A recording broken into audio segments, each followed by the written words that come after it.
Hello everyone, welcome to my channel Renu computer tricks. कैसे हो आप सब? आई होप आप सब वेल होंगे। तो आज का हमारा टॉपिक है नेटवर्क आर्किटेक्चर। आज हम डिस्कस करेंगे कंप्यूटर नेटवर्क के बारे में। कंप्यूटर नेटवर्क आर्किटेक्चर क्या होता है, जो कि बहुत इंपॉर्टेंट टॉपिक है। A network architecture represents the complete framework of a computer network. It represents how the computers are organized in a system and how tasks are allocated between these computers. तो जो computer network architecture है वो क्या represent करता है कि हमारा जो भी कंप्यूटर का नेटवर्क है उसके कंप्लीटली फ्रेमवर्क को रिप्रेजेंट करेगा। और ये भी रिप्रेजेंट करता है कि किस टाइप से कंप्यूटर्स है जो एक सिस्टम में है, एक सिस्टम में कंप्यूटर्स को है जो कैसे ऑर्गेनाइज किया गया है। तो ये सब भी क्या होता है, कंप्यूटर आर्किटेक्चर होता है। And how task are allocated between these computers, और इन कंप्यूटर्स के बीच में किस टाइप से टास्क है जो एलोकेटेड किए गए हैं। मीन्स जो हमारे कंप्यूटर्स को एक सिस्टम में ऑर्गेनाइज हमने कैसे किया। फॉर एग्जाम्पल, जैसे एक सिस्टम हमारा ये है, एक ये है, ठीक है, एक सिस्टम ये है कि हम हमारे सिस्टम को है जो किस टाइप से कनेक्ट करते हैं। अब ये हो गया हमारा सिस्टम, ओके, ये हमारे सिस्टम है।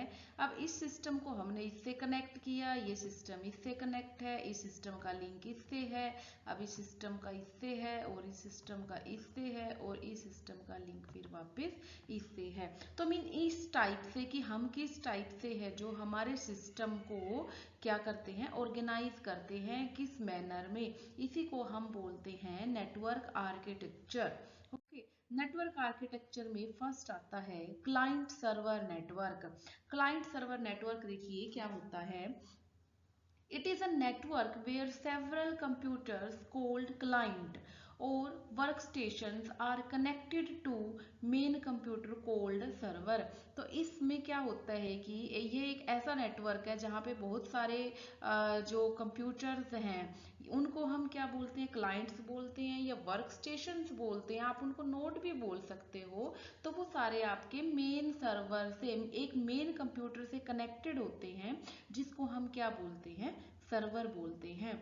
फॉर एग्जाम्पल, ये हमारा मेन क्या है, सर्वर है, ठीक है। इस मेन सर्वर से अब फॉर एग्जाम्पल मेरे पास यहाँ पे ये पीसी है, ठीक है। ये कितने सिस्टम है जो मैंने इससे कनेक्ट किए, फॉर एग्जाम्पल मैंने यहाँ इससे ये 4 पीसी हैं जो कनेक्ट किए। ये हमारा मेन सर्वर है, मेन सर्वर से ये इस टाइप से ये पीसी है जो क्या हो गए, कनेक्ट हो गए।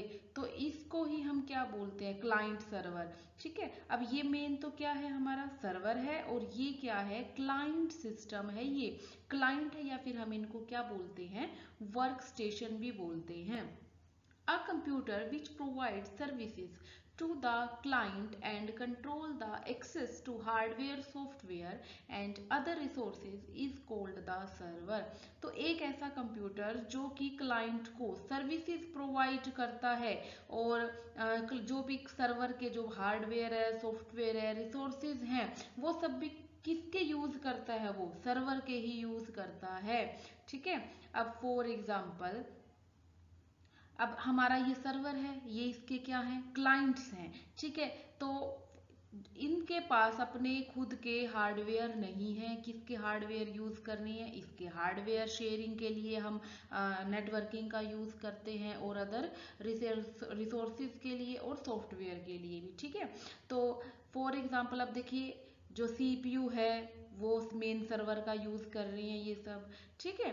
और जो हार्ड डिस्क है, मेमोरी स्टोरेज है, तो ये सब हार्डवेयर किसके यूज हो रहे हैं, मेन सर्वर के। और सॉफ्टवेयर भी किसके शेयर कर रहे हैं, ये मेन सर्वर के। मेन सर्वर में हमने जो भी सॉफ्टवेयर एक बार इंस्टॉल कर दिया तो उनको ये सब क्लाइंट्स क्या करेंगे, शेयर करेंगे, इनको यूज करेंगे। तो नेटवर्किंग की नीड हमें इसीलिए होती है, रिसोर्सेज शेयरिंग के लिए, ताकि जो कॉस्ट है वो क्या होती है, इफेक्टिव होती है, ज्यादा ये कॉस्टली नहीं होता, चीप कॉस्ट होती है, ठीक है। A server which request services like for data storage from the server is called the client. तो जो अपने डेटा के लिए, ठीक है, डेटा स्टोरेज के लिए या अदर सर्विसेज के लिए सर्वर को रिक्वेस्ट करता है, उसको क्या बोला जाता है, क्लाइंट बोला जाता है। अब ये सिस्टम, इनको अगर किसी भी रिसोर्सेज की नीड होगी या डेटा स्टोरेज की या किसी डेटा की, तो ये किसको रिक्वेस्ट करेंगे, ये किसको रिक्वेस्ट करेंगे, ये सर्वर को रिक्वेस्ट करेंगे, ठीक है। और ये क्या है, ये सारे के सारे हमारे क्लाइंट्स हैं, ठीक है। इसका मोस्ट पॉपुलर एग्जांपल है कि ऑलमोस्ट जो स्कूल कॉलेजेस में लैब होती है, तो लैब में एक ही मेन सर्वर से 10 से 15 तक पीसी है जो कनेक्ट कर दिए जाते हैं, ठीक है। जो तो इससे जो इंडिविजुअल सिस्टम की है जो कॉस्ट ज़्यादा हाई जाती है, लेकिन इन केस अगर हम नेटवर्किंग का यूज़ करते हैं तो ये बहुत चीप रहता है, ठीक है। और इसके लिए हमें डिफरेंट अलग अलग जो हर एक सिस्टम के लिए हार्डवेयर और सॉफ्टवेयर को भी परचेज नहीं करना पड़ता। ओके, तो नेक्स्ट आता है हमारा पीयर टू पीर नेटवर्क। अब पीर टू पीर नेटवर्क समझिए क्या होता है। पीर टू पीर नेटवर्क में, in this network a few computer of similar power and capacity are connected together. तो इस नेटवर्क में क्या होता है कि कुछ जो सिस्टम है जिनकी सेम पावर है, सेम कैपेसिटी वाले, वो एक दूसरे से कनेक्ट हो जाते हैं, ठीक है। There are no exclusive server और क्लाइंट। इसमें क्या होता है, अब ना तो कोई सर्वर होता और ना कोई क्लाइंट होता, ठीक है। Each computer can act as a server as well as client. तो इसमें हर एक कंप्यूटर है, जब भी नीड होती है तो वो सर्वर की तरह भी काम करेगा और जब नीड हुई तो वो क्लाइंट की तरह भी काम करता है। Failure of one Pir doesn't effect the functionality of other pirs. इसमें क्या होता है कि अगर एक सिस्टम आपका, ठीक है, इफेक्टेड हो गया, फेलियर हो गया, वर्क नहीं कर रहा, तो इससे जो दूसरे सिस्टम की फंक्शनलिटी है उस पर कोई भी इफेक्ट नहीं पड़ेगा। अदर सिस्टम है जो एज इट इज वर्क है जो करेंगे। अब देखिए पीर टू पीर नेटवर्क क्या होता है। फॉर एग्जाम्पल मेरे पास ये सिस्टम है 1 2 ओके 3, ये हो गया 4 4 और एक यहाँ बना लेते हैं, ये है फॉर एग्जाम्पल 5 सिस्टम है मेरे पास।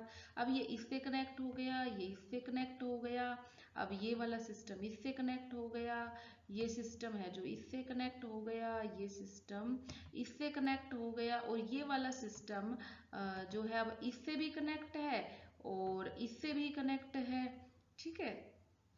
अब ये सिस्टम है जो इससे भी कनेक्ट है, मीन्स ये सिस्टम है जो एक दूसरे से कनेक्टेड होते हैं, इंटरकनेक्टेड होते हैं ये एक दूसरे से, ठीक है। अब इनमें देखिए कोई भी ना तो सर्वर है और ना कोई क्लाइंट है। जब भी नीड हुई, मान लो इस सिस्टम को सर्वर बनाने की नीड है, तो इस सिस्टम को सर्वर बनाया जाएगा और इसका काम जो भी काम लेना है वो काम करवाया जाएगा, ठीक है। अब अगर इसको सर्वर बनाने की नीड हुई तो इसको सर्वर बना दिया जाएगा। जैसे हम अपनी क्लास में अगर कोई मॉनिटर नहीं होता है ना, तो जब टीचर को नीड होती है तो हम अपनी क्लास में किसी भी बच्चे को ऐसे ही खड़ा होके मॉनिटर बना देते हैं और उसको कंट्रोलिंग का काम है जो दे देते हैं। तो सेम है जो ये इस केस में होता है पीर टू पीर मॉडल में। अब इसमें क्या है कि फॉर एग्जांपल मान लो कि ये वाला सिस्टम है जो फेल हो गया ना, वर्क नहीं कर रहा, तो अगर ये सिस्टम फेल हो जाता है तो क्या इन चारों पे कोई इफेक्ट पड़ेगा? नहीं पड़ेगा। ये सिस्टम है जो एज इट इज वर्क करते रहेंगे।